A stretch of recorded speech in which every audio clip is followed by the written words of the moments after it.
up at night, yeah. Make all the demons quiet, yeah. We were built to thrive, yeah.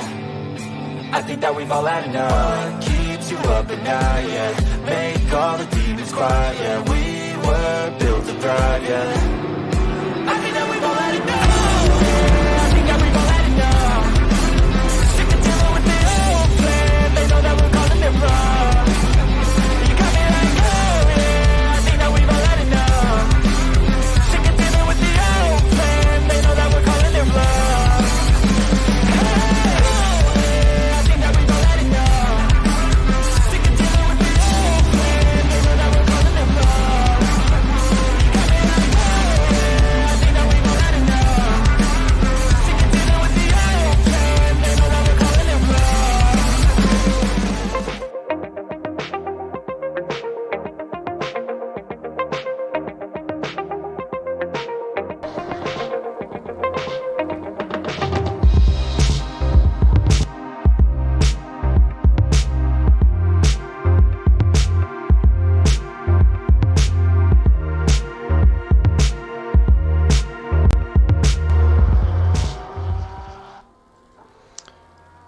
So good evening everybody. Welcome. It is Wednesday night and we are racing once again.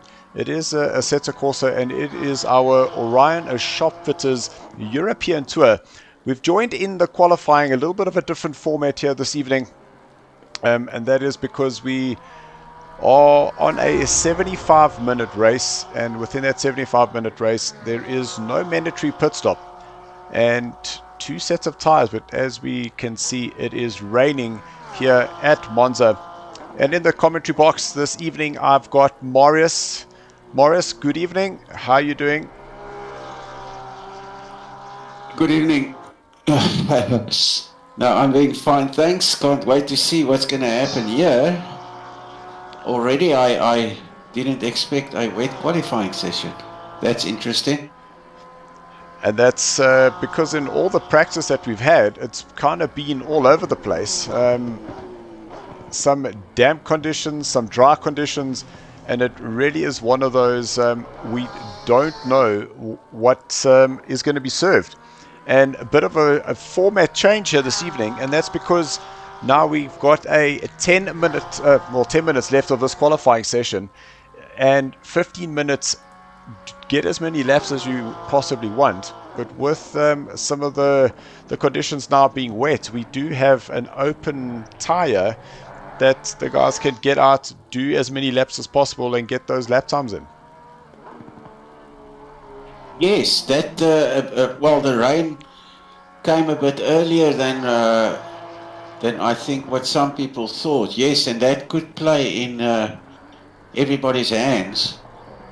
It's just a question of, is the rain going to last through to the race, or is the race going to be, that's going to be quite an interesting scenario.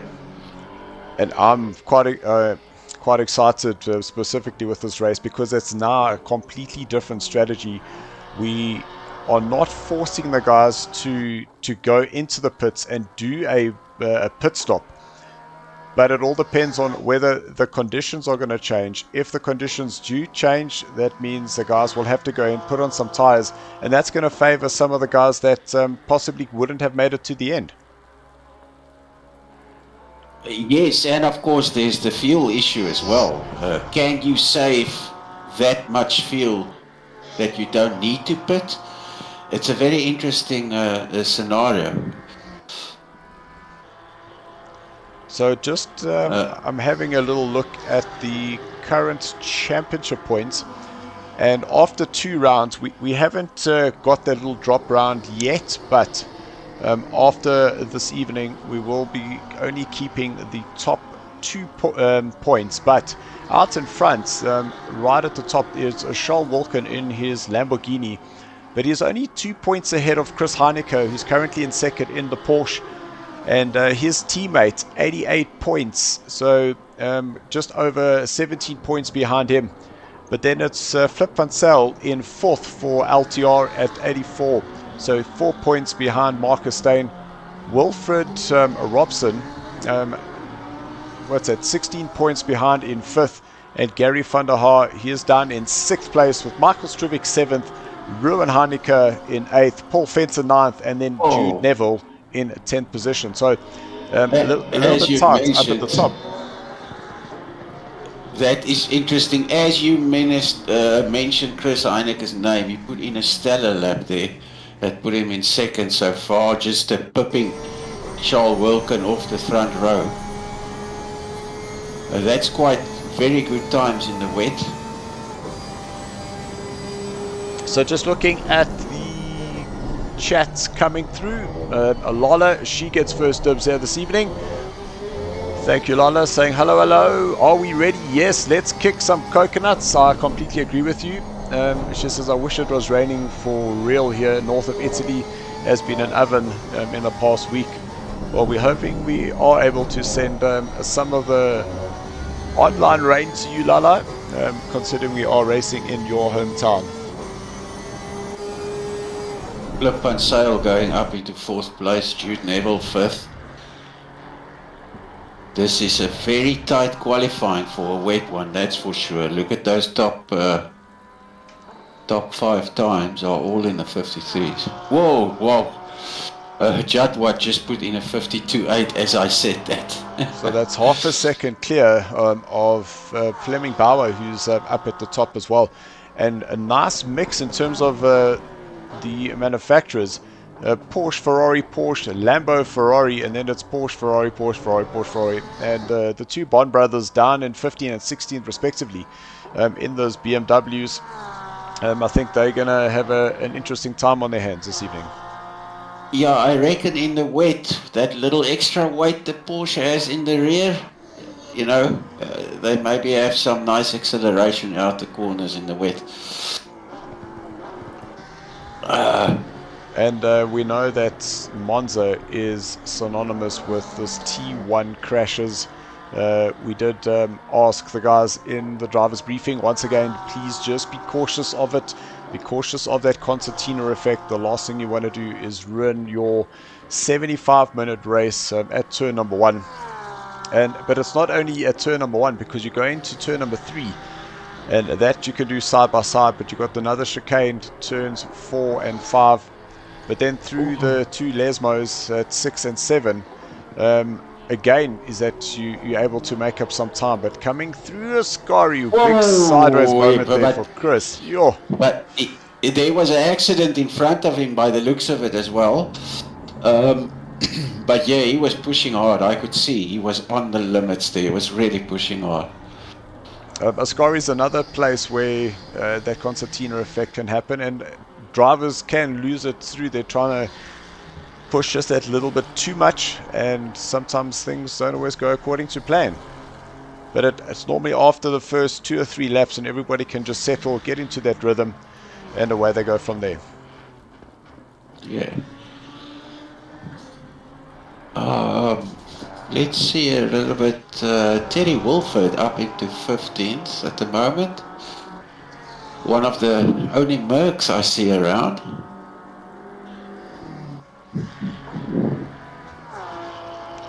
Just got a message here from Stephen Smith saying that he can't join the server. It's full. That's not possible, Stephen. That's interesting. Just try again.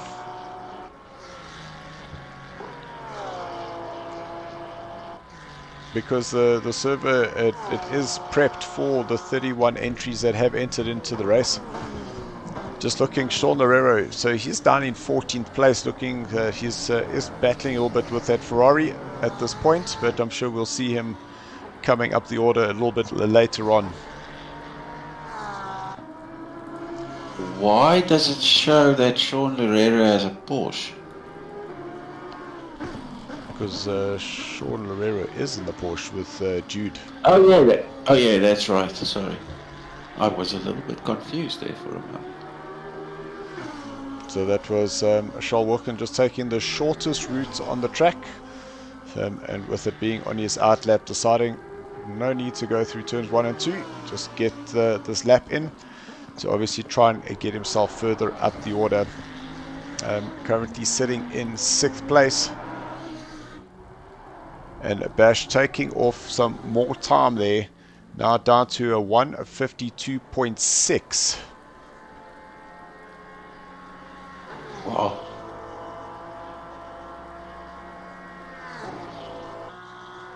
Chris Haneke a 1:53.2. So looks like the Porsche is the way to go up at the top here.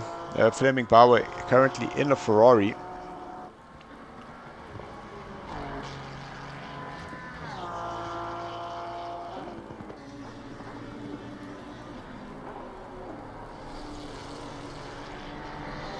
Paul Venter, who had a very, very good race at the Angora Ring. I was watching his race pace and he was extremely quick. He's down in 10th place, and Jacques Vermeulen, just like in the last race, right behind him in the other Porsche.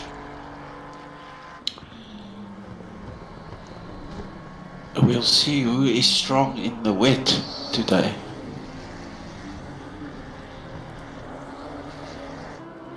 The thing is that is it still going to stay wet, or is it going to be drying up? Yes, we might find ourselves with a dry race, which would change all the strategies again. So in this scenario, we will have to have a plan A, B, and C. Yeah, most definitely.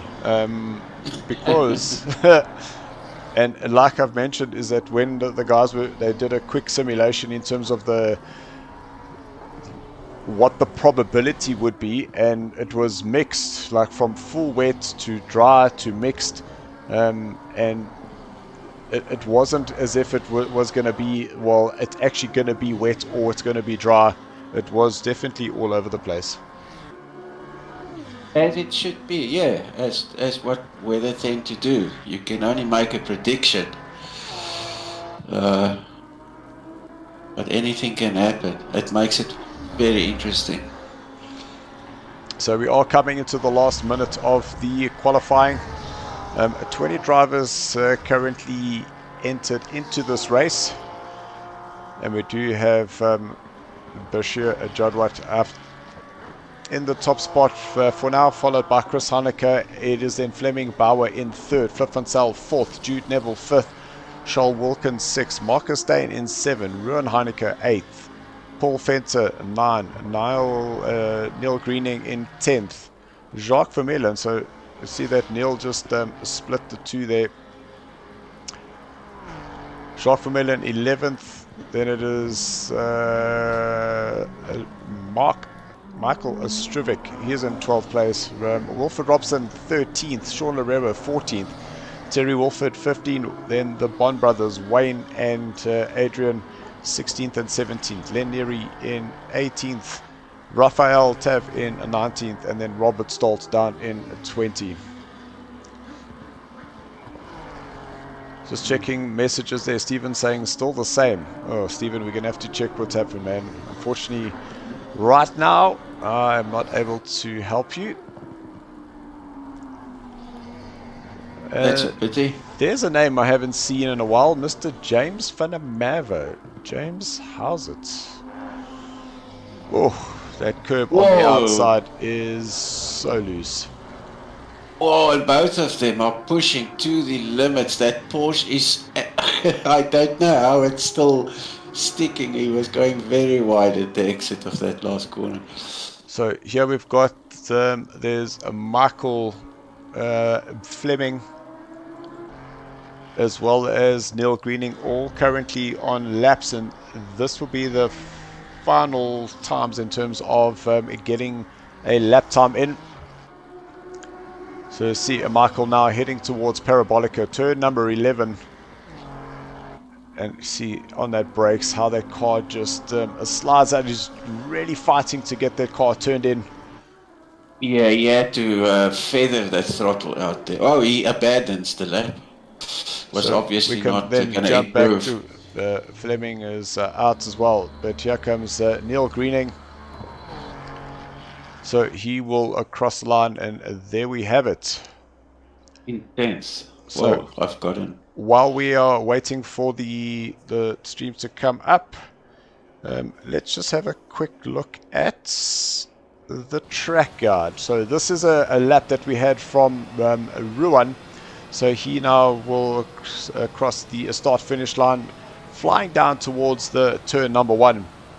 And you'll see just before the 150 mark down on the brakes, really getting that car to rotate in nicely, staying off the curbs because the curbs are nice and slippery, but now getting back on that power, staying out of the puddles on the inside. And we understand that this was one of the races that it was wet, staying away from the curbs because wet and paint do not go. Then just as it goes past the 150 mark down to first gear, taking that inside curb, missing the sausage curbs on the inside and trying not to get onto the runoff there, or the curbs on the exit. Then as you go past the little orange sign, you see turning in, just feeding it, but just had to be cautious there on the accelerator. Coming through and now touching the corner through the second Lesmo, that can unsettle the car, but there is that little runoff on the exit there that you can use.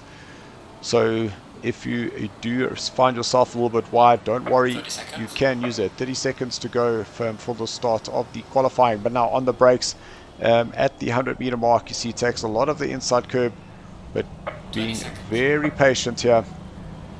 Lots of curb coming through the last phase of Ascari.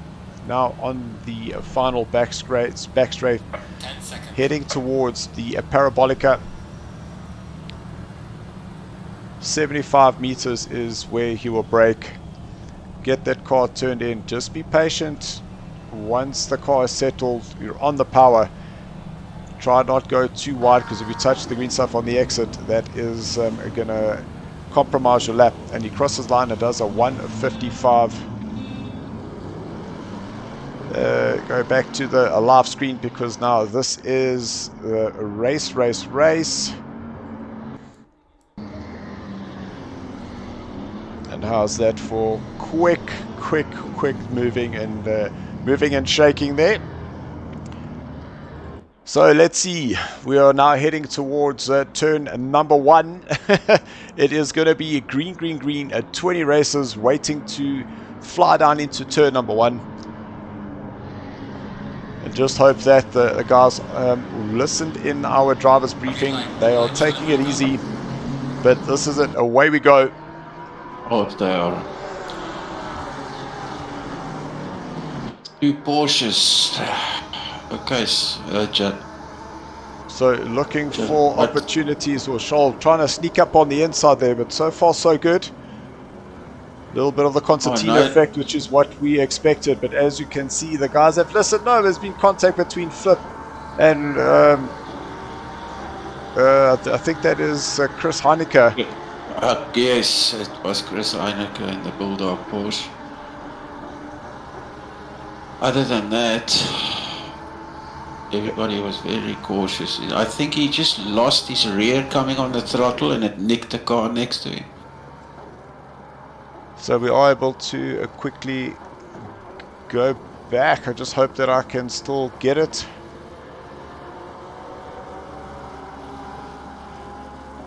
So I have unfortunately missed it, but we are under racing conditions once again, and Bash is now out in front, starting to pull a gap. It wasn't. It was actually Marcus Steyn. Yes, it wasn't down Chris in ninth place. Well, Marcus Steyn is unlucky. At the beginning of the previous race, he was knocked at the second corner by Van Skalkwijk, who had a glitch in his screen, if you remember correctly. Yes. He was taken out on the first lap. That's terrible luck. So the thing is that there is still a lot of time left to go. Now we're able to start getting just a view in terms of where we're all sitting. But lots and lots of close battles now happening. You see Sean Lerero up onto the back of Paul Fenter. And it is a 3-way battle here in terms of the Porsches. Jacques Vermeulen made up quite a few places from the start. He started in 11th, if I remember correctly. He's up into 6th. So we're able to have a look at that quickly. So there we go. That's a confirmation. So Jacques Vermeulen up 5 places. Sean Larera up 6. So that's good. He's defending fiercely against Paul at the moment. Paul is going for the inside. Yes, is he going to be brave on the brakes on the wet? Ooh. He is. Jacques, very level-headedly lifts. So Terry Wolford in the background. Yeah, we saw that he lost his rear there. That was a good overtake by Paul in the wet. Very confident on the brakes there. So here's the shot from Terry now heading towards turn number 4.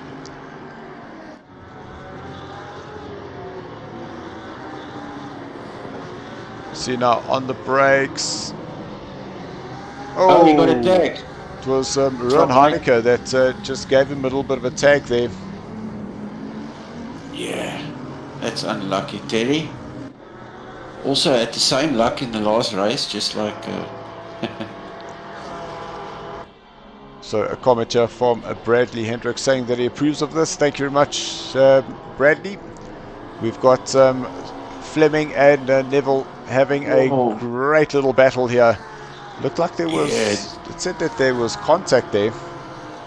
I think they just were very close. That's why Jude kept it wide to avoid Bauer. So just looking in the background there is a lots and lots of little battles starting to build up. So we've got Wolford, Robson trying to have a look up on the inside of Steyn. And just behind Robson you can see Flip Van Zyl. So Van Zyl in 11th place after that little spin there between himself and unfortunately the touching Steyn there.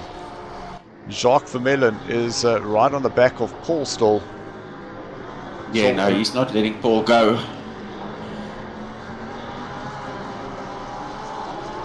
Sean Guerrero, if they keep on battling like that, well, actually they created a little gap between them and Sean for the moment.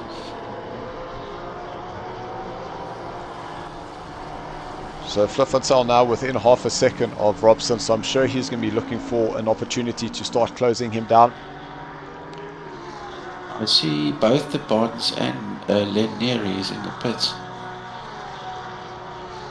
So I wonder, I didn't see any contact or anything with them in terms of their numbers, so maybe just a little bit of a contact there.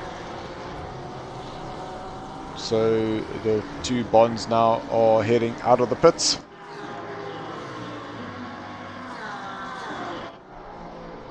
Wilfred Robson is not leaving Marcus Steyn alone, that's for sure. So Steyn went, looked like he was going a little bit defensive there, but it did seem like it was the line. And definitely this track is not as wet as we saw in the qualifying. The rain has stopped.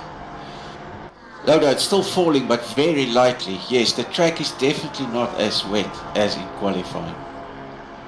But still a very light rain falling, so this is actually going to be interesting. I wonder how many of these wet tires are going to overheat. Whoa, there's Larera getting it a lot of pressure now, battling to get that power down.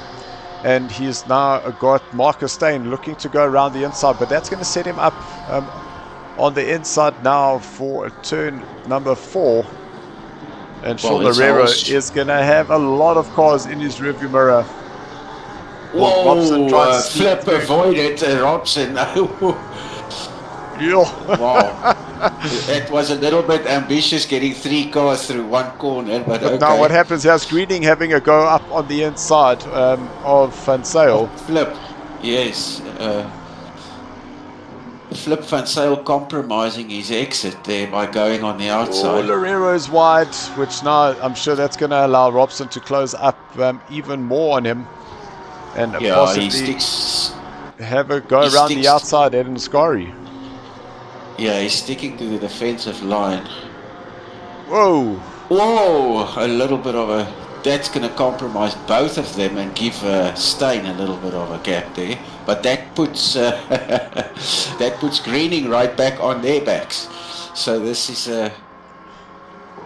and there in the background is Wilfred and Michael Strivik. So this little battle from Steyn, so that's 8th, all the way down to 13th. Ooh, there's somebody wide there. That's Loureiro getting that entry into Ascari, into the Parabolica, very wrong. So he is out of here. I see there's a car going into the pits. Is this... Neville is dropping down. Hold on. I'm seeing Charles Wilkin going into the pits as well as Marcus Steyn.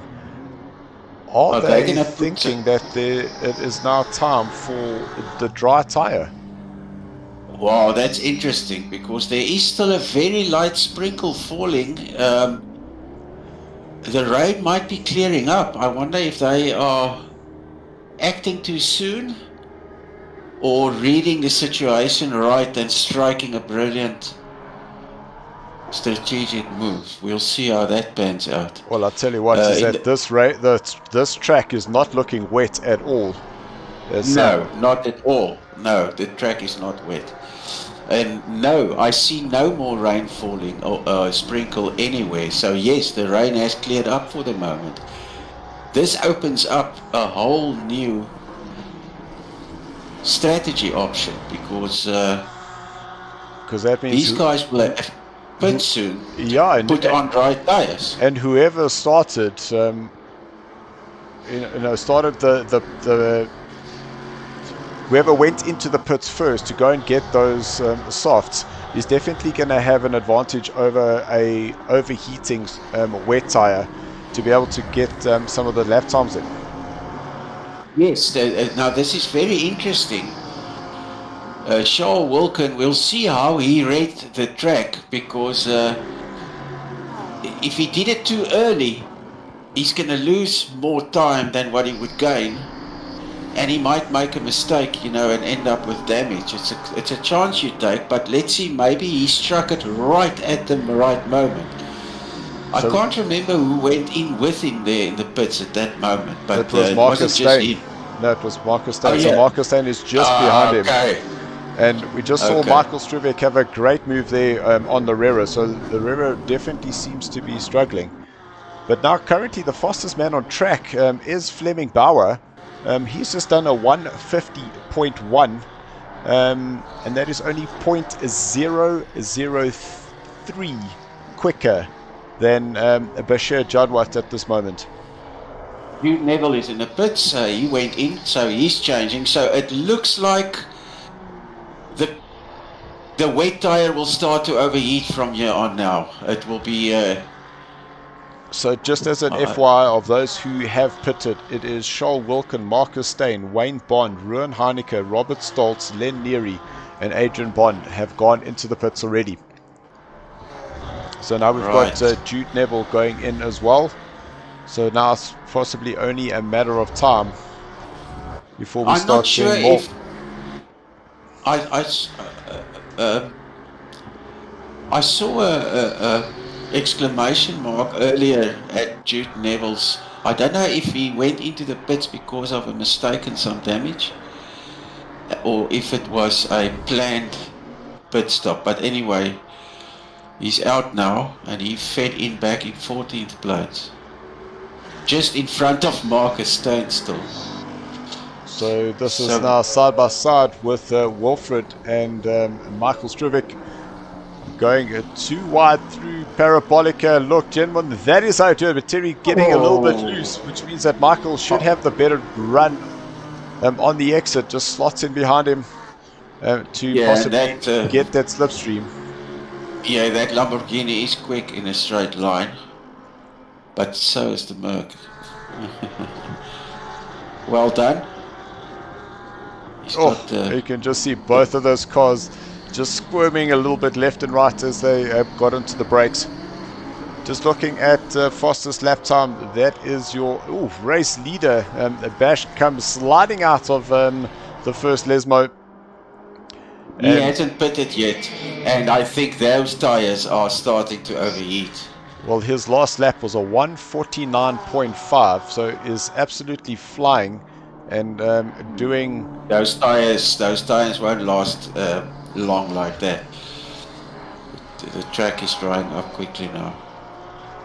And I am looking at the average stop here, and it looks... he's really... I think those tires feels like, you know, that snail type feeling, slippery, because he's pushing very hard. Where it kind of just feels like it rolls underneath you. I think the reason he was pushing that hard is because maybe he thought, oh no, he's going on for another lap. So my whole theory goes out the window right there. So does he know that there's more rain coming and is hoping to hang on to this just a little bit longer?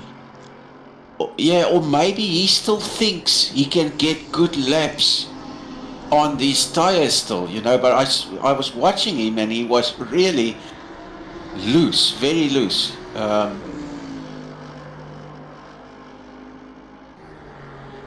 Well, we still have just over an hour to go, and we already have quite a bit of uncertainty in terms of what some of the strategies are going to be. So guys who are watching, let us know, what do you think the next plan is? Is the rain going to be coming back? Should the guys be getting onto those soft tires? Let us know. Just having a look, just in terms of the feed, we saw we got a new subscriber, and that's JB Dube. Welcome. Thank you very much. There we go. That's that confirmation. Wow, there's only 15 minutes that's been gone in the race. It feels like half an hour already. There's so much happening because this track is now bone dry, if you ask me, and the front guys all the way up to Wolford and Struwweg has not pitted yet. Yeah, they should still be on wet tires. So I don't know how they are managing it. I would love to see the times of the guys on the dry tires. Just a replay there for Charles, just getting himself ahead of Raphael. Pretty simple in the end there. Okay, well, Charles is on dry tires, and that looked pretty effortless. And here comes Jude Neville. So he Which is, also yeah, and only 4.5 seconds behind Charles Wilkin. So that little 55-second gap between Wolford and Wilkin, that's got to do with the pit stops. Listen, something has happened to Marcus Steyn, because he was right behind Jude Neville, but he has dropped down to 19th place. So something must have happened. That is correct. Now Marcus needing to fight through the traffic once again. I've actually got Marcus with 2 pit stops. I've got him at 2 pit stops, so he looks like he did go in again. Oh, okay, so something must have... Unless he went in and it didn't change the correct tyre, so he had to have another visit. Yeah, maybe they put on wets again or something, you know. You never know, but yes, he dropped down to... Well, he just took a 19th, he's in 18th now. He just passed Len Neary. But those top guys are baffling me at the moment. How long they can carry on these wet tires in these conditions. Like I said, I would love to see a lap time of Charles Wilkin.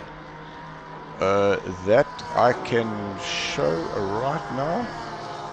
And Jude Neville's, because they have pitted, and if I think I'm right, they must be on dry tires. So Charles Wilkin's previous lap was a 150.5. Looks like Jude was stuck in a bit of traffic because he's got a 151.6. which still doesn't answer the fact that we've got Bash, who's his last lap was a 149.9. Okay, but that's still pretty even, Stevens. That means that the guys on the dries can do the same times at least as the guys on the wet. So that means they might have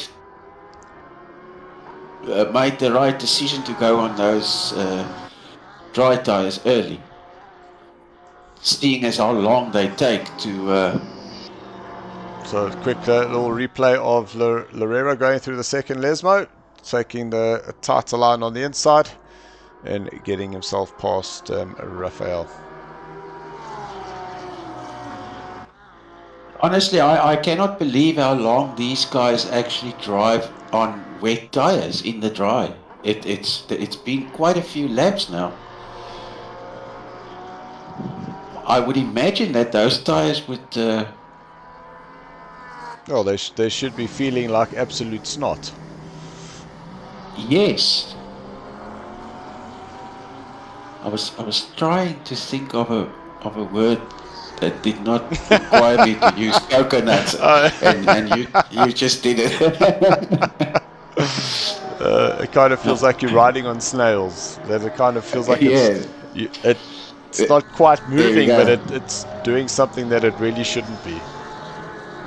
Yeah, and I mean the times they are still putting in is the same as the guys that has dry tires on, which is... It's going to be interesting, and as long as they don't lose time against the dry tire guys, it's fine. But I think the moment they're going to start losing time, they'll probably pop in. But for the moment, they are matching the dry tire guys. And look, there's actually sun popping out now. I see shadows on the track. So surely the dry guys must be thinking of coming in now. The guys with the wet tires. I'm just going through the field here, Morris, and this is going to really interest you because now I'm just looking at, so we start off with Bash, so his last step was 149.4. Chris Honecker did a 149.5. Fleming Bauer did a 149.9. Then Paul Venter 150.3. Jacques Vermeulen 150.7. Wilfred 150.1. Flip van Zyl 150.2. All of these guys haven't pitted, so they're still on the original tires that they started off with. Yes, and they match the times of the guys that has stopped. So this is still very interesting. And I mean, look, the sun has come out. There's shadows now over the track. Look, the sun's out. Now you can see the dry patches on the track more clearly. So we are just watching Jacques Vermeulen trying to chase down his teammate Paul Venter, and we'll just have a look at what their lap times are as they cross that start-finish line. Oh, that's 2 seconds. That's a second slower than the previous lap. That could also have been traffic related. Could be. But let's see what Charles Wilkins' last lap was. Because Judd White still has the quickest lap of the race, and that's on wet tires. Yeah, and that fastest lap was a 149.1. That's still a half a second off of what Charles Wilkins is doing.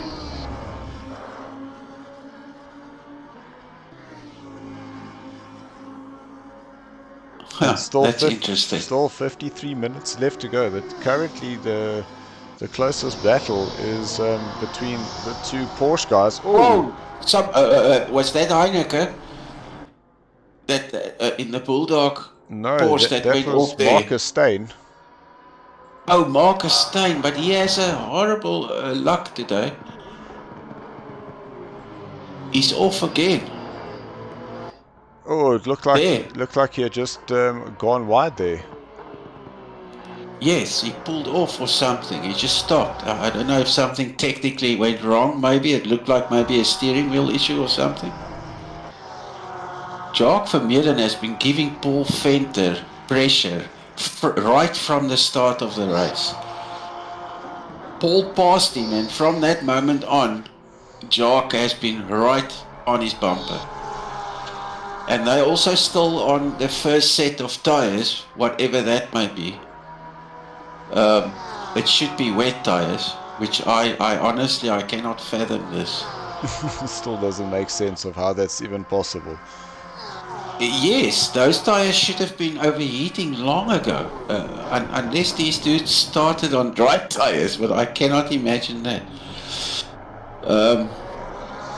That's a 50.2, which is actually still in the range that Jadwat did the quickest lap in on wet tires. So it's a pity I cannot see what tires they on the telemetry, what tires they do have on, if they have wet tires on or if they have. Well, let me just have a look here and just see. Yes, unfortunately I don't have a tire selection here. Yeah, it's just a slick or wet that these GT3 cars have, but I wish I could distinguish it from the outside. I know that the wet tires have yellow Pirelli along the sides usually.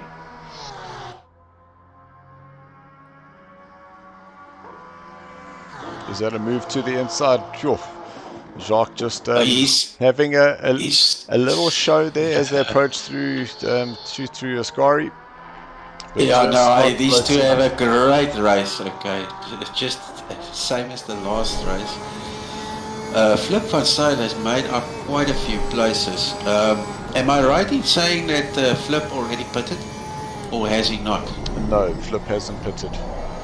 Okay, because I remember he was involved with the Marcus Steyn incident right at the start, so he has made up quite a few places. Of course, people have pitted.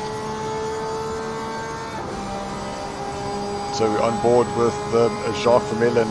You can just see how close he is to Paul Venter, and now at the 150 meter mark. Now able to get onto those curves, use the curves, and Paul, little snap of the rear as he transferred that power to the back.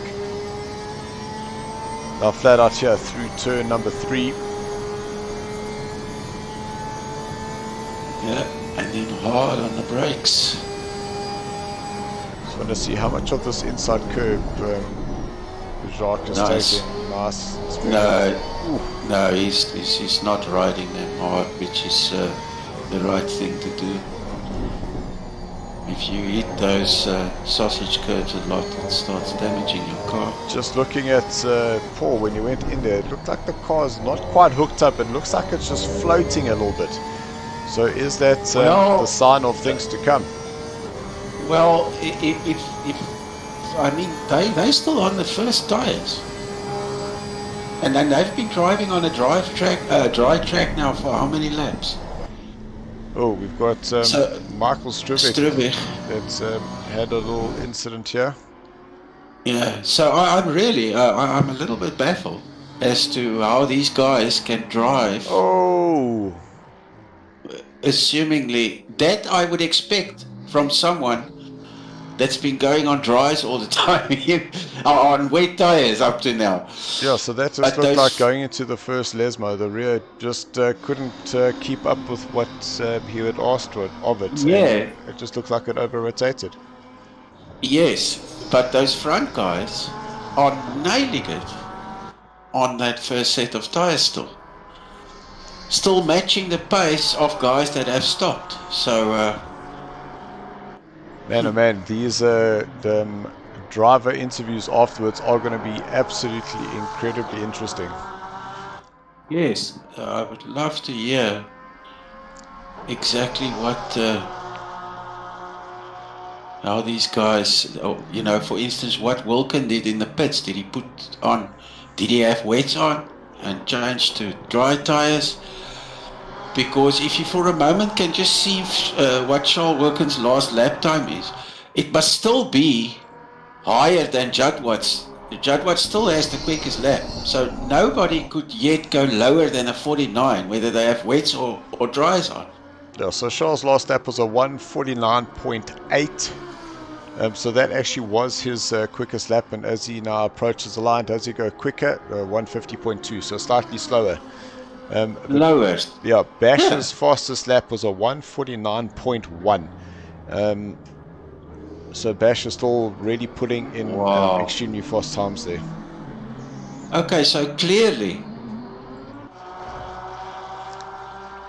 there's no advantage in a dry tire yet. I think this is the moment that Jacques Vermeulen has been waiting for. He's got the drive, setting himself up into the Parabolica, and is going to go around the outside, but a little loss of the rear, so it looks like Paul had to just back out of that just a little bit.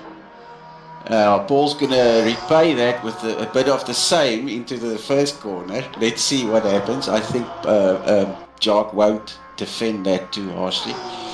He knows exactly what's coming. Or is that a little shake and bake moment there? A little Ricky Bobby. Okay. That's interesting. Paul preferred not to challenge into the first corner, so that's interesting. Let's see what Jacques can do. So now that Jacques is ahead, I wonder whether that gap is going to start opening up. Yeah, he was sitting right behind Paul for a long time now, since the start of the race.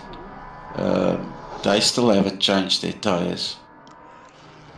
So just seeing a little battle that is starting to develop here, and this is between Flip van Zyl and Wilfred Robson. Is that gap is starting to close down just a little bit. It was around about 2 seconds, but now within that 1.5 second gap. And again, it is the top 10 drivers have not been into the pits. Yeah, well, that pace, to be fair, for instance, Flip van Zyl's pace is 2 seconds slower than what Charles Wilkins' pace is. I don't know what's current pace is. 149.6. So he's keeping it in the 49s on the original set of tires. So he obviously still feels very comfortable. And in that last lap, you can see a green sector 1 for him and a purple sector for that sector 2. So still doing personal best and fastest times. Huh. All right. Well, I can tell you one thing. That rain tire must look like a slick by now. Yeah, I'm almost certain that it's not a slick. It just doesn't make sense. Well, unless they got it right to drive in the initial wet with slick tires. But I mean, how could you have known for how long the rain's going to carry on? Yeah. So this must still be wet tires. Yeah, it is definitely going to make for some interesting conversations a little bit later on. So Paul Fencer starting to just lose a little bit of ground there between himself and Jacques Vermeulen. Yes. So now that gap up to a 1.5 seconds, and Wilfred looks like he's been able to just open that gap between himself and Flip van Zyl as Robert Stoltz starts getting some a blue flag action, with Robson now catching up to the back of him. Yeah, Terry Wilford crept up into 9th place. Oh, Paul Fencer's dropping down. Oh, what happened? Is that a white flag? Yes. There's Paul up against the wall. So that looked like it might have been a little incident coming through Ascari. Okay, so he's going to want to pit in anyway now. Let's see if I can actually go back and catch that. So that's, there we go. Oh, the rear just letting go, touching the dirt, and that's all she wrote. And she left him quickly, so that could be a sign after wet tires starting to really degrade too much now. Maybe Jacques saved a little bit of that while he was behind Paul.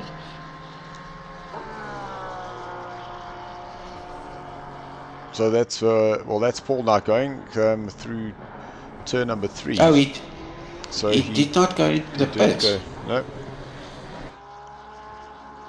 Little sign that Jacques Vermeulen is going slowly.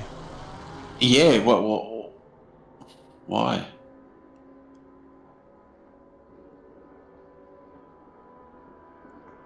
What's wrong here?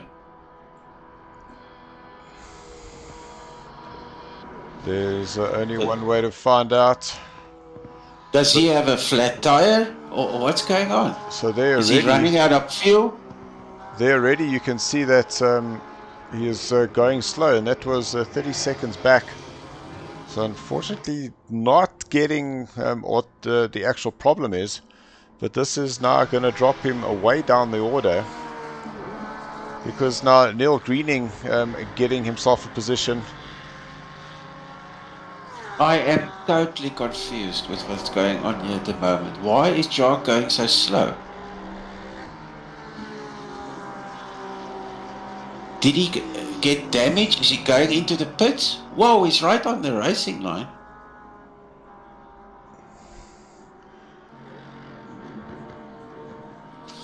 I can't see any visible damage. I honestly don't know what's going on here. Yeah, so, okay. I don't know, we'll see. Maybe he goes into the pits now. Let's see. Well, there's definitely something wrong with that car, because it's not... oh yes, look, I can see it's running a bit skew. So, okay, he must have had an incident and incurred damage, as did Paul. But Paul stayed out on track. He obviously thinks his damage is manageable. He doesn't want to pit yet. There's still 40 minutes left of this race. Jadwat is still comfortably ahead of Chris Heineke. Fleming Bauer is not too far behind. Whoa, no, wait. Yeah, Fleming's currently in 3rd place, so the he behind him. No, it looks like he passed Heineke. That's Heineke just behind him there. So there's Chris Heineke now going into the pits. Yes, so something happened to him as well. No way, the rain's coming. Are you kidding me? Oh, more rain. No, I can't believe it. That's why these guys kept on going, with the hope that there's going to rain again. No ways, that's completely changed everything once again. So if you went on to dry tires, you are the unluckiest person. You will have to stop again and put weights on again. And wow, listen, when we set up this lobby, it was, like I mentioned at the beginning, it was so unpredictable in terms of whether it's going to rain, whether it's going to come, whether it's going to go.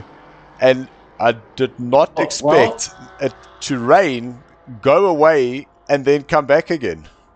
Well, that's what can happen. That's what can happen. So, yes, the showers came back, and now you're going to see some guys that will have to jump back into the pits and put on wets again. Absolutely crazy. And I just wonder what Chris Heineke went and did in the pits, because you can see Fleming is absolutely fighting this car. Is that, did he get a notice in terms of what was happening? But now I see Jacques Vermeulen still in the pits, and I think that's all she wrote there for him. Oh, is he retiring? Let's see, yes.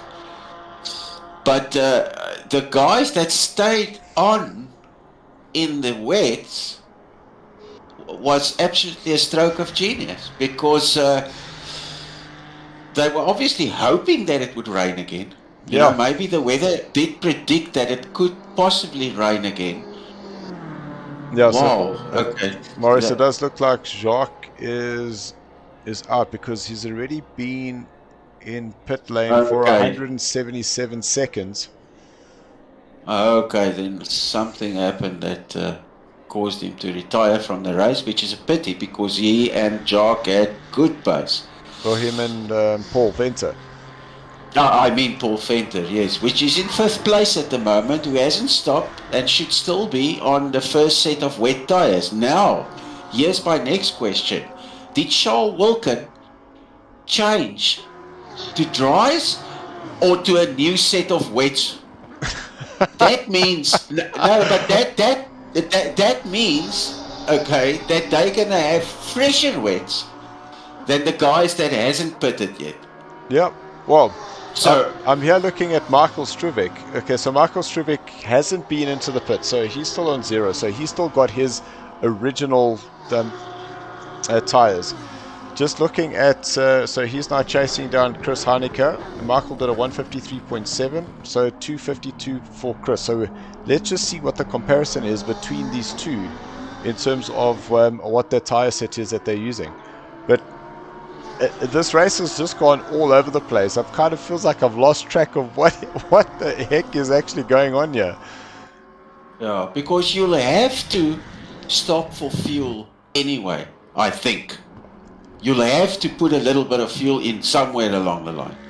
You're not going to go 75 minutes without, especially if there's been dry spells. So just a replay here of Terry coming into the second chicane. Oh, too deep, yeah. That could damage your car significantly, and you could lose lots of pressure in your wheels, in your tires, and it will. Sometimes you don't get that pressure back.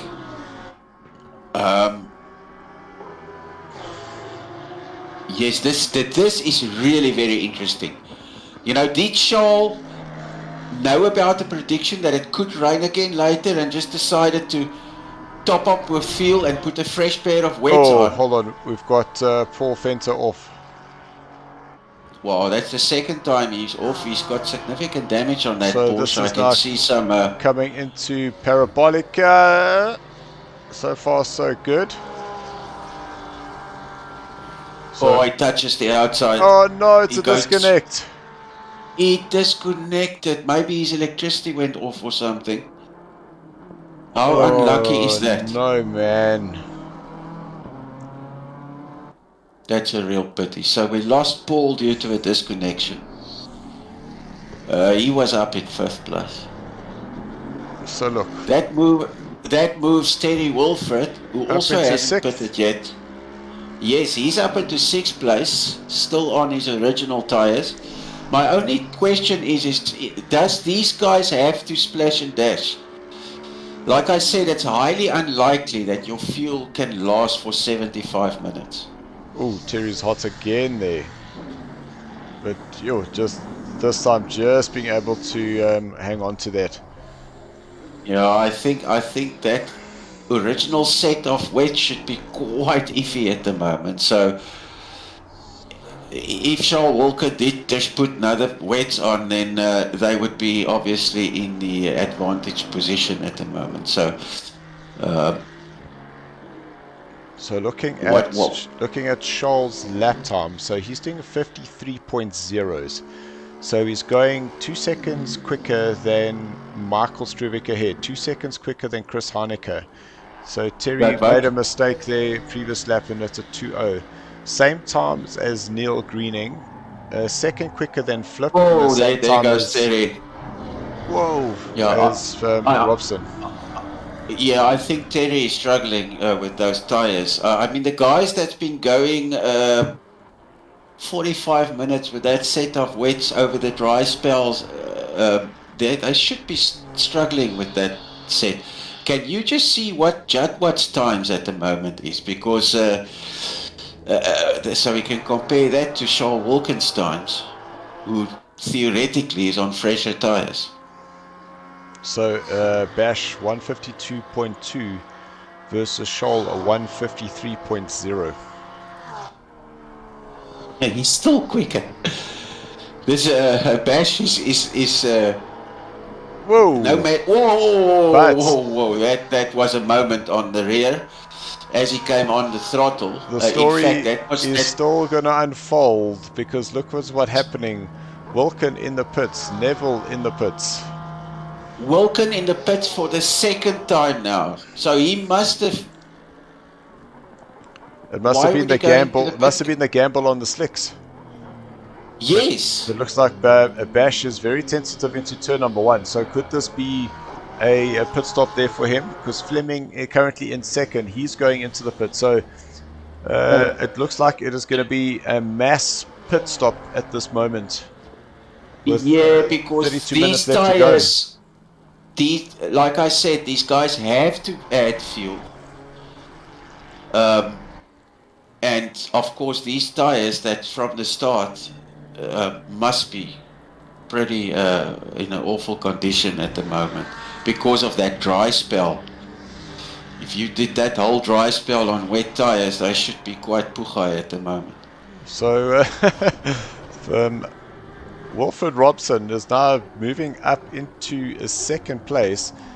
Flip van Zyl, he is now up into third. And Charles Wilken, so he's now a lap down from Flip van Zyl, who's currently in third place. Okay, so it looks like that first guys that pitted gambled. Well, not gambled. It became dry and they put dry tires on, and then it started raining again. And I think the guys that stayed on the wet are struggling as well now, because those tires must be quite yeah, warm. so you can see Bash, he is struggling. He's really struggling. 144.1 was his last lap, so this is going to be a pit stop here for him. Has to. So he's going to put new tires on. He had a 48-second lead over Robson. From pit entry to pit exit is about 66 seconds. Wow, that's a long. That's a long pit. So currently, so from Bash coming into pit, so it's already 22 seconds that it's taken him to get to his pit box. So that's now 25 seconds. Yeah, no, he's definitely going to change tires, and obviously he's going to add fuel, because, like I said, these cars can't go for 75 Because look here comes Wilfred Robson around the last corner. Bash is but still... he has to pit as well. Oh, there you go. Okay, yes. And Flip has to pit, and Neil Greening still has to pit, and Bauer still has to pit. So there's a lot of guys that will have to come in now in this time. This race has been all over the place, and I just got confirmation here, Morris. Paul Fenter saying, man, my internet dropped. Sorry, Paul. Really having a lacquer race there. Michael Strubeck, that's unfortunate, because he was on his way to have a very good race, second race in a row. I really enjoyed watching him the last race in that Porsche. So 29 minutes, and we've got a new race leader, and that is a Flip van Zyl in the Quattro Check. Oh, and that car just doesn't brake, so that might be pit stop required there for him. No, really, it looks like the previous lap was about the time that you needed to change your tires already. So I think some of the guys went a little bit too long, and they're losing valuable time now, struggling around the track. So this is interesting. Michael Strubeck still hasn't pitted, and he's found himself up to 5th place. Terry's in the pits, and he was in a good position. He was in 6th position at one stage. So we'll see where he filters back in. Charles Wilken should overtake them. I would love to see where he filters back in. Jude Neville kind of dropped from the radar. I haven't watched him for a while. He's currently in 10th place. Now, he also pitted early. Yeah, so he pitted early with Charles. Went out, so he kind of pitted when Charles went in as well. Okay, so he went back onto the wets then too. So let's see what speed he can conjure up, because he's usually quite quick, especially in the end of races. He's Terry Walford is now on his way out. He is currently in 9th place, but he'll lose that place now to Jude as he goes past. Yes, and Flip van Zyl finds himself leading the race at the moment, with Bashir in 2nd place, but yes, Flip will have to pit still, unless he's trying to squeeze out every drop of fumes out of that Ferrari to make the race without pitting. Well, there you go. Your question, where would Terry Walford come out? So he has come out in 11th place, just behind Sean Loureiro. Well, that's awesome, because there's some guys in front of him that still need to go in. Was that Sean Loureiro? No, that wasn't. Oh, it was Ruan Heineke going into turn number 1. You can see that their car just didn't stop. And still 26 minutes left to go. What is the next gamble that's going to be thrown here? Yeah, if you ask me, this shower blows away and the track starts drying up again. Okay, that would just absolutely be the cherry on the cake for me. Man. So guys, I did miss it earlier, but I see that we got a like here from Rowan Ellers. I hope I said that right. Thank you very much for that. Just obviously so much happening. Yeah, I have to watch so closely what's going on here and keep up that my tea got cold. Oh no, Terry Walford in the wall. Terry Walford in the wall. That's unfortunate, man. Okay, he will have to go in now to fix that quickly. So this is heading up to Ascari. Yeah. Oh, he lost it. Oh no, sorry. I almost thought he lost it on the... there we go. Yeah, he caught the inside curb there.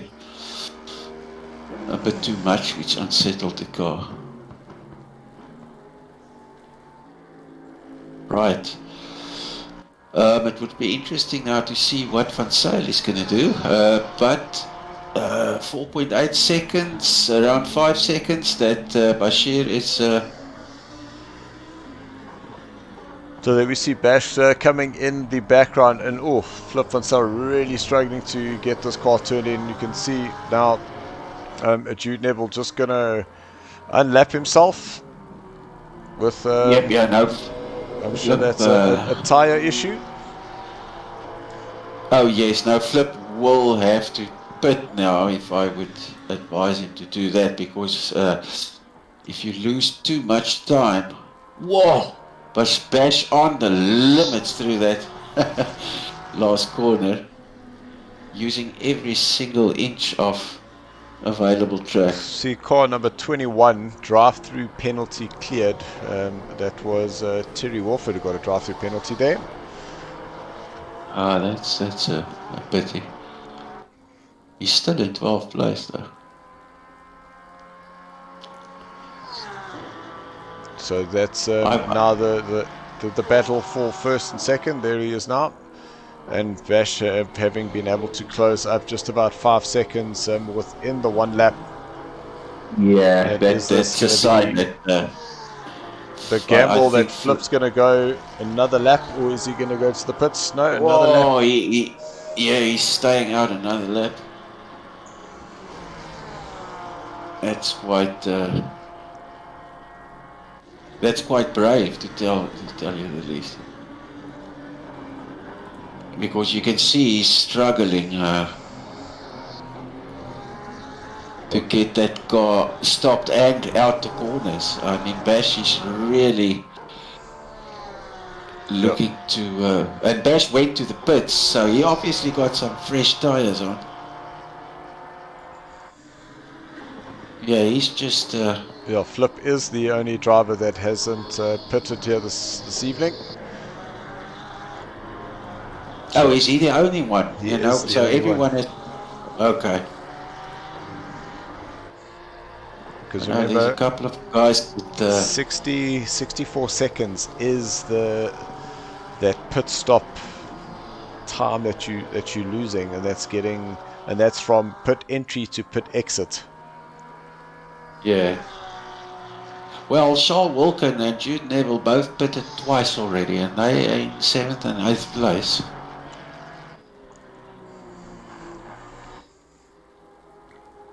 So Shaw closing up onto the back of Lenieri.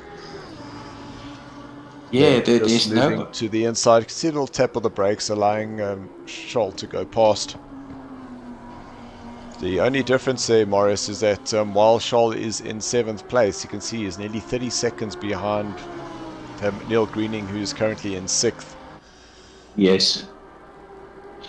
Well, you know, there's still 22 minutes left.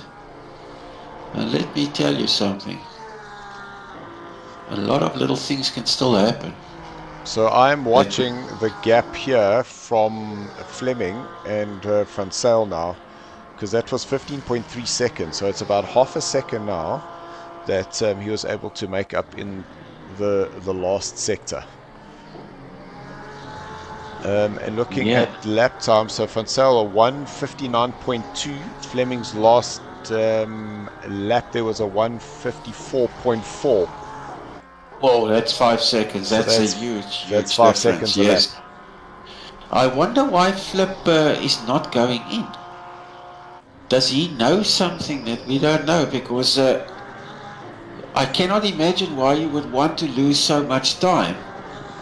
Oh, there we go. Yeah, you know, he's really losing lots of time. It would be better for him to go in and rather put new tires on.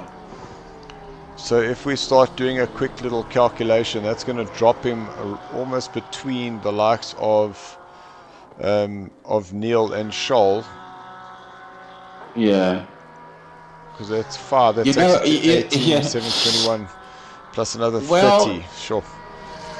Yeah, well, it all depends on how quickly Bauer is catching up to him.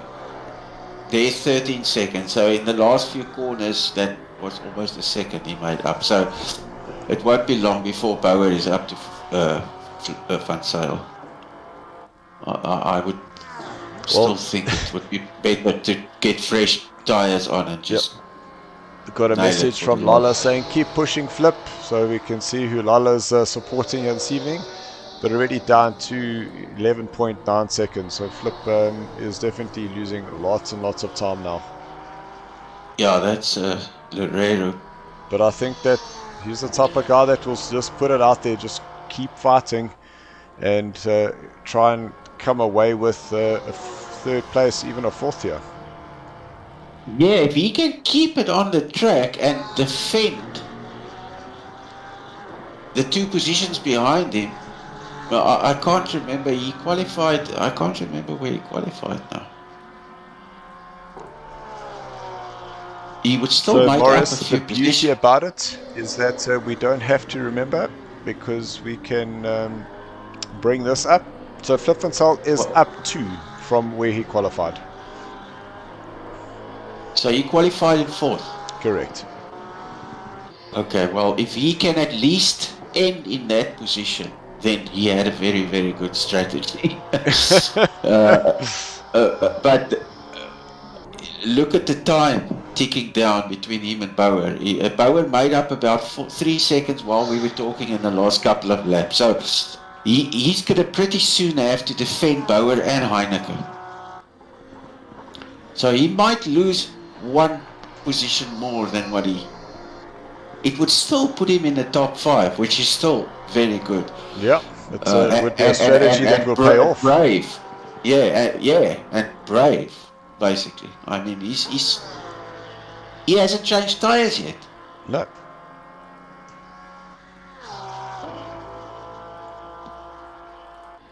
And the thing is that what is the what is the progression of what's going to happen in terms of the time, in terms of the track? Is there going to be a dry spell? So there's still so much more to come within the next 18 minutes. Good evening, Tyler. Good evening. Sorry, I'm a bit late, but rather late than never. I don't know if that's the same. So, Tyler, all we can say is that you've missed an absolute cracker. No, man, let me tell you something. I'm sitting here with a cup of cold tea next to me on the edge of my Yeah, it's ridiculous. Oh, Terry. That's not something we'd like to see, but that's Terry Wilford, who's made a little bit of a boo-boo there, and that's heading towards Ascari again. Ascari has caught him out. So just turning in. Ooh. Yeah, no, he's struggling with Thought getting he had that it, and car. you see that car just over-rotated and just stuck it in the wall. Oh, that's the front splitter damaged for sure. Yeah, Terry has been struggling through this car. Bauer has made up another 4 seconds in the last lap and a half on Flip Van Zyl. So the reason I've jumped to Chris Heineke, because he's essentially just on 12 seconds behind Van Zyl. And with 16 minutes left to go, he should be able to close that up quite easily. Listen, what am I forgetting? Who's... What? I'm missing someone here. What happened to... Marcus Steyn. Marcus Steyn. So I don't know, but it looked like since we saw him dropping down, I don't know whether he pitted or had an accident, but he hasn't been here for a bit, because we have lost 3 drivers, and one of those is Raphael Tav, Marcus Steyn, and then Paul Fenter. Yeah, Paul that we know has disconnected. Okay, right. Now I thought I was missing the other Porsche. The other one of those. There we go. Well, let me tell you something. Bashir, so far, has put his stamp on this race. He was unmatchable so far. I love that livery. So we do have Fleming now in... I was going to say in the iron sights, but it's not the iron sights. It is Van Zyl who's in the iron sights of Bauer. Yes, he caught up with him pretty quickly, and pretty soon, I don't know how well Flip will be able to defend this position. He looks a little bit iffy. You know, I don't think he will be able to defend this too much. He's struggling on those tires, that's for sure. And right on their tail is Heineke. So... yeah, no, Heineke, that's Lorero. Oh no, he's 7. Yeah, sorry, that's 7 seconds behind. That's another position, out of position. But now this should be pretty... Oh, I was going to say they're pretty easy. And the last thing I want to say is pretty easy. He hits a curb, loses rear, lands up in the wall. Jeez, like... I honestly thought that was going to happen. But Bauer should be able to just set up the exit here through Parabolica. Oh, he was slow he inside. must just... all he must do is stay calm and... I think there was a little bit of hesitation there. It looked like he wanted to have a little dive in and realized I might not make that. Yeah, no, he did not approach this whole scenario calmly. There we go. Oh, excuse me. Bless you. So there we go. Bauer moving up into 2nd place. Right, he should... and 13 minutes left. And the man we now are going to be watching is Chris Heineke in 4th place, because he's got just over, or under now, 9 seconds to catch up to the back of Flip Van Zyl. And Flip Van Zyl has taken the biggest gamble here at the moment, choosing not to pit. Yeah, if there is one car that can get through this without pitting, it would be the Ferrari. It's very light on fuel. So there's, see, that is Ruan Heineke in the background there, trying to get himself ahead of Van Zyl. So Ruan Heineke currently in 10th position. I wonder for how if Flip had to drive this car in fuel saving the whole 75 minutes to be able to do this. Or is there periods of time where you can flick up the engine mapping to a little bit of a better one? Or will he make it? Well, let's see what the next 12 and a half minutes bring, because we might be able to ask him in our driver's interview. Yeah, because he's really, when I look at the speed difference, it's quite a lot. And he's obviously on a fuel saving mapping at the moment to be able to do this. Well, he's still on the podium, and there's still 7 seconds between him and Chris Heineke. So let's see if he can hold off Chris Heineke. That would be amazing. Let's take a little look where Chris is. So there we go. We're coming out of turn number 2. But you see, look, that gap already down to 6.6 seconds. So Chris is on an absolute rampager, trying to close down the back of Flip van Zyl. But it does look like it is a safe 4th place there for Flip van Zyl, looking at Wilfred, who's 31 seconds behind there.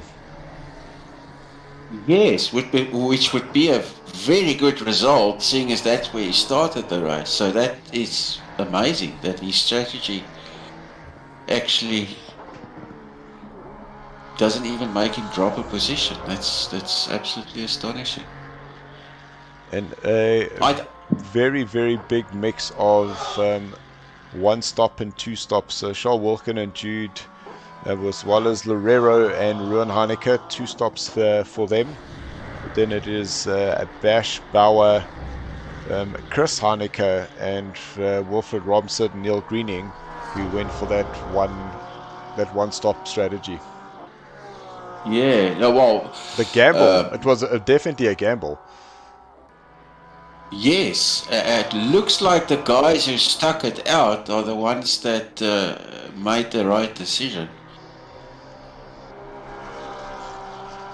So we are approaching 10 minutes left to go, and Chris now 5 seconds behind Flip van Zyl, and I'm sure he'll be able to see him down the main straight going into turn number 1. There we just saw the flash of it. Yeah, I don't think Flip van Zyl will defend that position. He knows how far Wilfred Robson is behind him, and he knows he can't really defend anyway. So he's just going to hold his 4th position, I presume, which is a brilliant result. If things just went a little bit different, he might have even been on the podium. It'll bank the 4th place. So thank you very much, and away you go. Yeah, but there is still 9 minutes left. Let's see if everybody can bring it home. Whoa! Well, as I said it, Chris Heineke had a huge moment on the rear. And it is moments like that are going to help Flip van Zyl. Exactly. Keep that podium position, you know. That's still a possibility. Because I assume that Chris is pushing hard to catch Flip for that podium position. So you must just be careful and realize that he is quicker. Flip is on a lesser of an engine mapping, so he must just keep it cool and keep it smooth, and he'll catch him pretty soon. That gap now up to 5.1. It was 4.8, so Flip he lost 4.3. Oh, a little sideways motion there for Chris. It's all those moments that it gives Flip van Zyl a little bit of time again. So it's all up to Chris Heineke if he can catch Flip van Zyl or not. Flip is slower than him, so he must just keep calm and keep it smooth, and you'll get him. And 4 laps to go.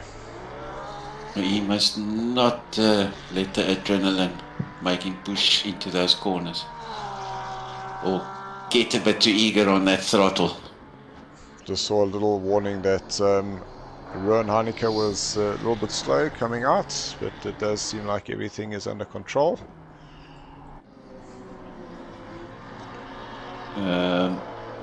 Jude Neville and Charles, he was kind of sticking behind Charles Wilkin right from the beginning of the race, kind of had the same strategy. I think it might have backfired a little bit on them. That uncertainty of going onto the dries or not. So they both have to bid it twice already, which handicapped them a little bit, which is why they are in 7th and 8th. Ooh, little moment there for Robert Stoltz. Robert Stoltz. So little replay there, him coming into turn number 1. Oh yeah, that's what I've heard. Tyler Scott was not here tonight. I missed. So they're on the brakes. Oh, that Ferrari just squirreling a little bit, just going a little bit too hot. Yeah, he's hitting quite the curb. squirrely. Whoa! Traction control said, nope, I can't do that. And that spun him around. Whoa, Whoa, whoa, whoa. Yeah. No, that rear does not want to stick. I think he must just brake a little bit earlier. So that gap just under 4 seconds, 3.8 seconds, just under 6 minutes left to go. Oh, Michael listen. Just moved up a position there to 10th place. Yeah, Flip might hold on to his podium position here. That would be awesome.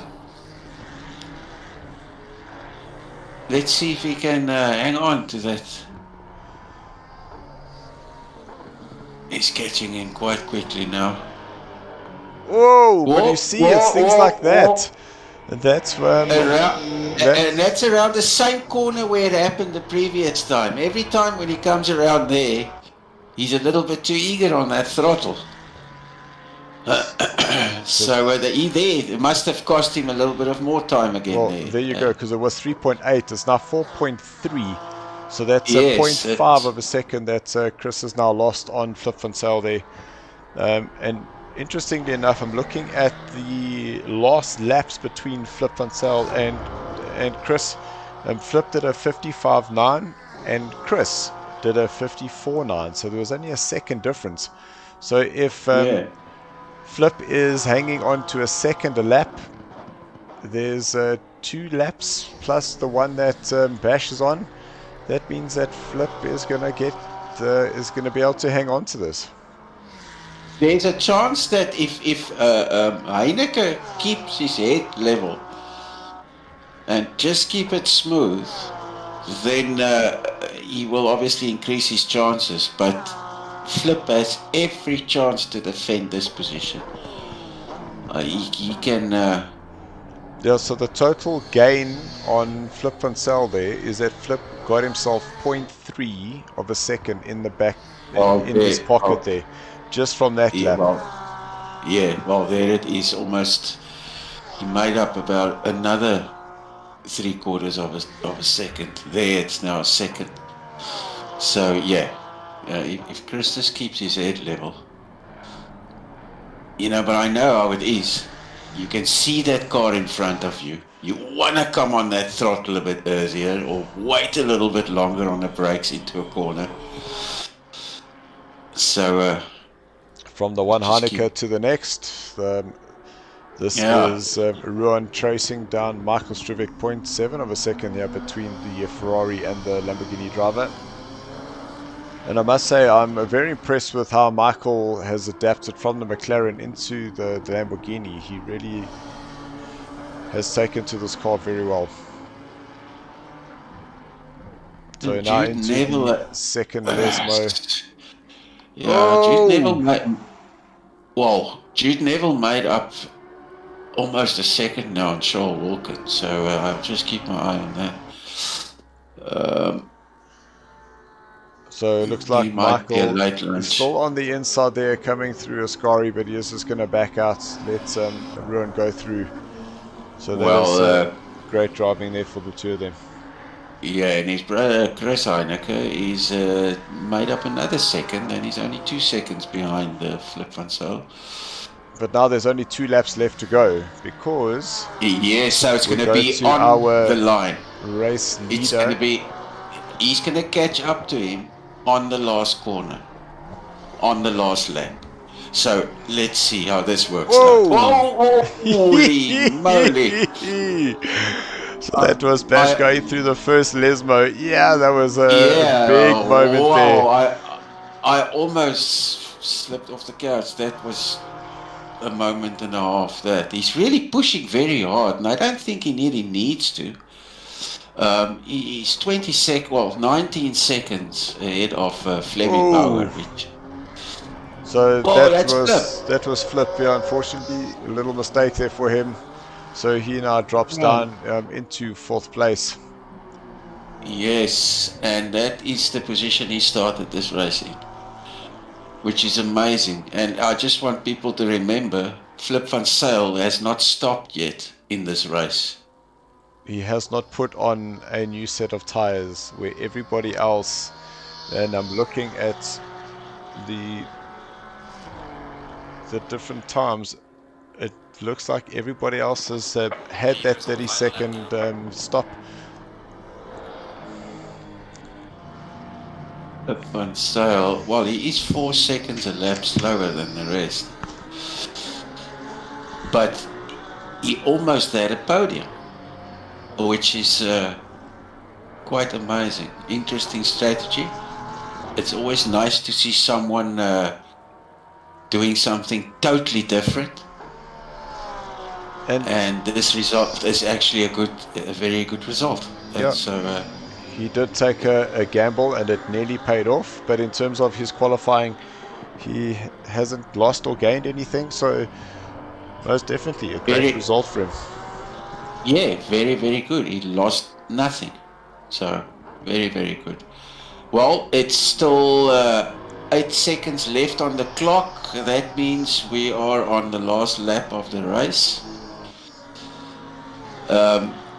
This guy is still pushing, even though he's 18 seconds in front of second place. He is nailing it to the finish line. So I love that. And all I can say is, why not? Yeah, well, that's typical of most Porsche drivers. There's just something about them. A little bit of recklessness. So Robert Stoltz is in 12th place, started down he says gone up 8. So that's a great result there for him. Yeah, with all those spins and stuff that we saw, so he on still this ends up last in lap, position. Jude is now 1.5 seconds behind Charles. Is there a change in position here between Jude and Charles by any chance? Well, like I said, I'll keep my eye on them, and Jude has picked up. Oh, that's Robson being overtaken by both Scholl and Jude here. Wow. Okay. I don't know if he's saving fuel or something, but that was amazing. So here Jude comes Neville, Robson outside of the pits. He comes out of the pits. Out the pits. Yeah. And there comes Scholl into the braking zone, just getting past him. Oh, they pipped him in the pits, as well. in other words. Ew. So absolutely crazy. Now this is this battle. This is what we want to see. It is up to this last lap. Jude having a show on the inside. Not there, Jude. Not there. No, I would wait till the last corner. Unfortunately, there's no other safe place to overtake someone. All you can do is put as much pressure as you can.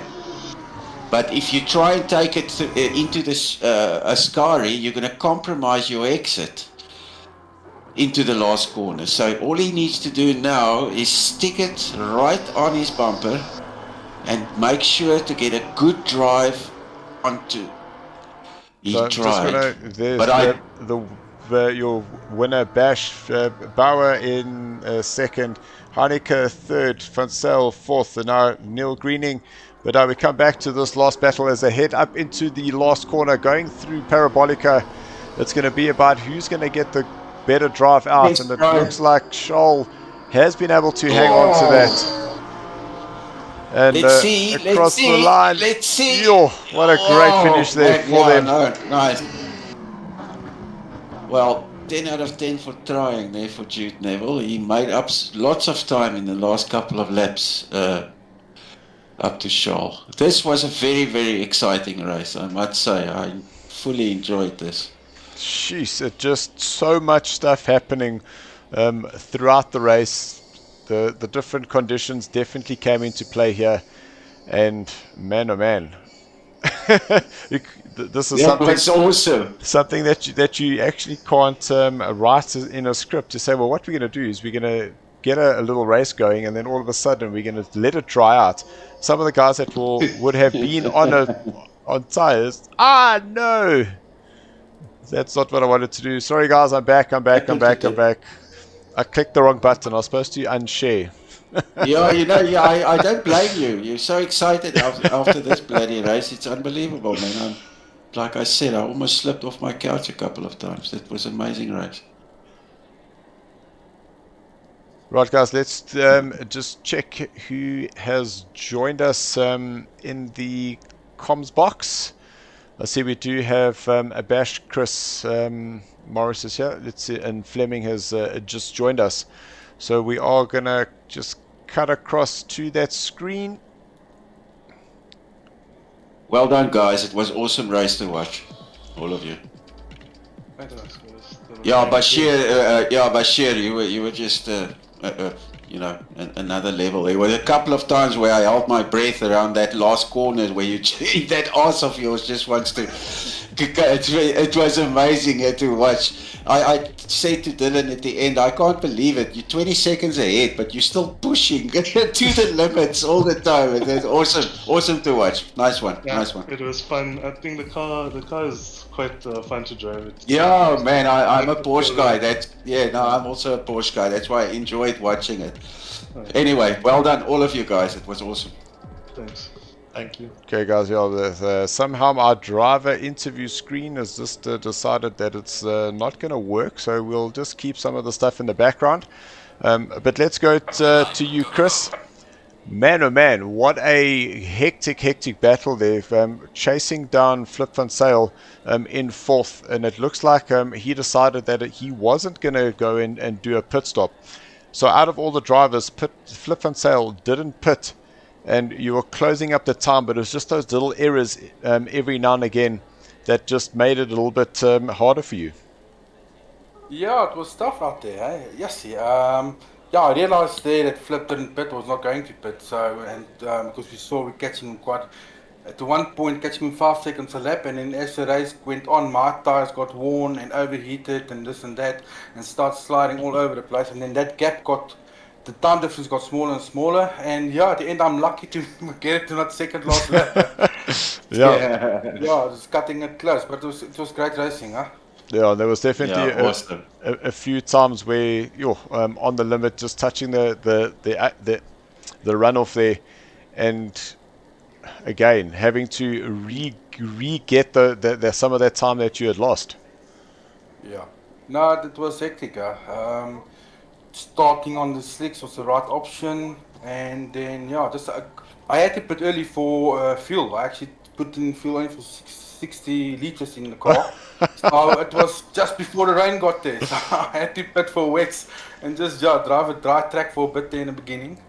But it worked out. I think we made the right choices, the right times, and it seemed to have worked out. So I'm happy with the podium. No, awesome. Did you start the race on slicks? Yes. Did any of you other guys, Bashir, did you start the race on slicks? Yeah, Chris and I were in comms, so we were both on slicks. Marcus did the opposite to us, unfortunately. So did you switch to wets in the end? Yeah. So I loaded up on fuel and pushed as far as I could with the dry tires until I think the laps you would have seen me sliding the entire. Yes.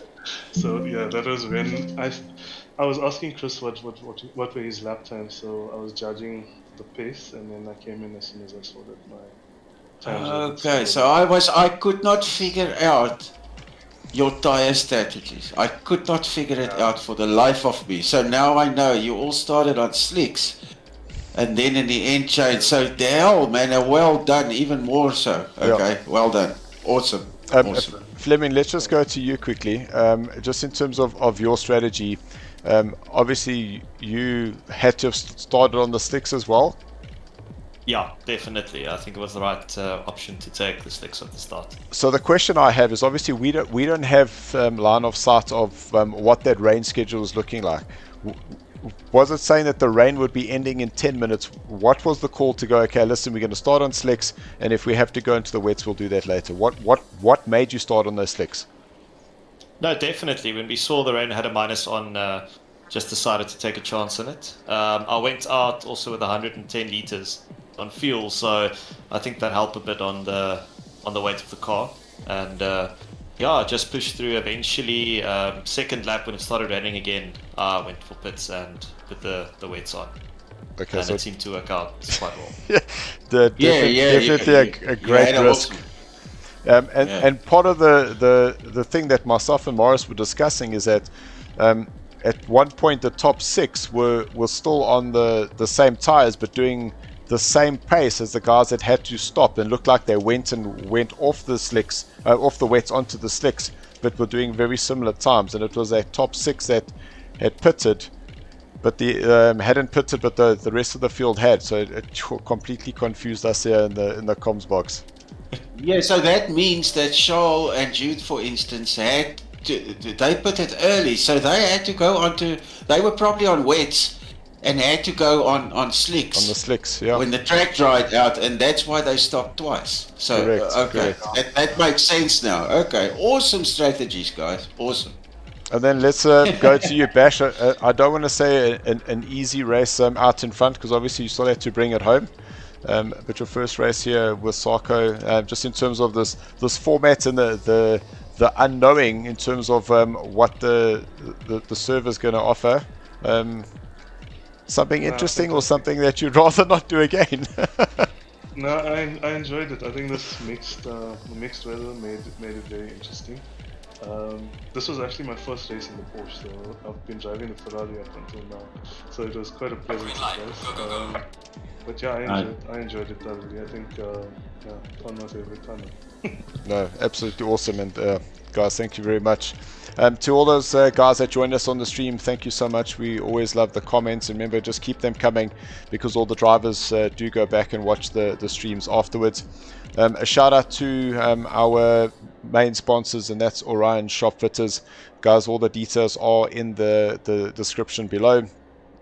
To NAG Magazine for the service that they provide us for the practice, as well as MSI, who supports us in terms of our streaming PC.